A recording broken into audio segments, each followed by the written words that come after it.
What is going on, YouTube? Trump recently unveiled his plans for United States takeover of Gaza while sweeping the current population into Egypt and Jordan.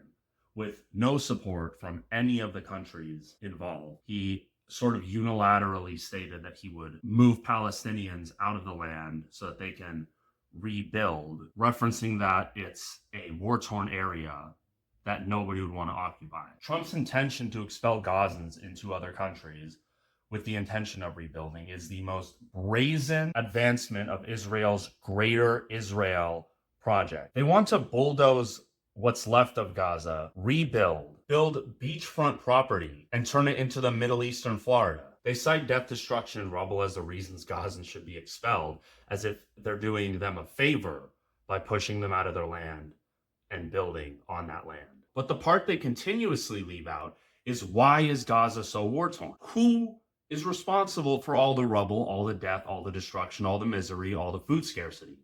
What entity caused all of this? Did the buildings just collapse on their own? Did people just start dying randomly? Is it something in the air in Gaza? Israel's responsibility for the destruction of Gaza is almost never part of the conversation. Israel did that to Gaza. And anytime Israel's responsibility is brought into question, you hear the NPC response: but Hamas uses human shields. If Hamas didn't use human shields, Israel wouldn't have to attack civilians. Their hands are tied. This argument has always been genuine horseshit. If the real reason for so many civilian casualties was that Hamas is embedded in civilian life, why are they sniping children?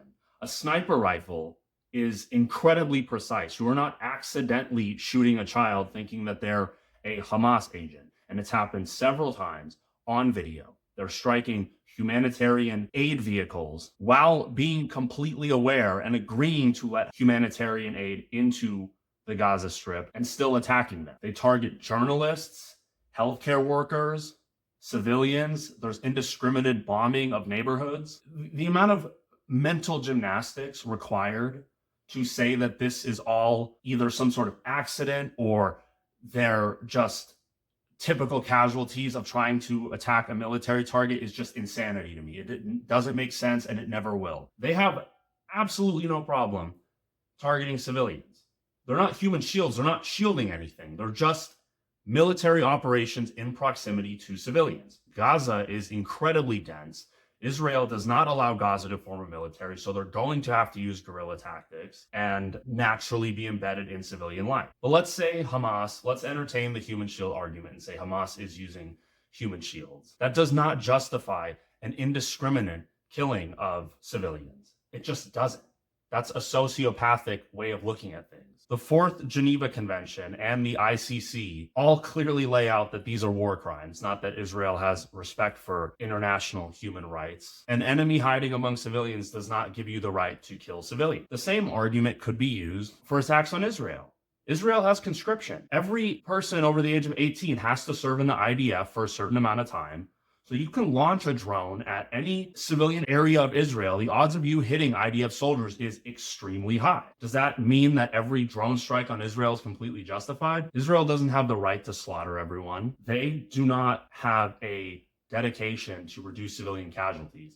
From my understanding, Israel is essentially button mashing, hoping they can get some kills by just firing off everywhere. There's a reason hostages were more afraid of being killed by Israel than by Hamas. Not to mention, IDF is completely embedded in civilian society. IDF bases are inside Israeli cities. Israeli Air Force is in the center of Tel Aviv, and the Iron Dome missile systems are placed near civilian sites as well. The Israeli media wing, as well as the United States media wing, constantly mentions stuff like Hamas having tunnels under hospitals as a reason for bombing civilian sites. Any target could be a Hamas operative. But similar tactics have been used in the past. That's just the nature of guerrilla warfare. The French resistance to the Nazis used underground tunnels. Does that mean Hitler was in the right to bomb hospitals in Paris? There are going to be casualties in war, but the amount of civilian casualties and women and children casualties is completely disproportionate to typical warfare.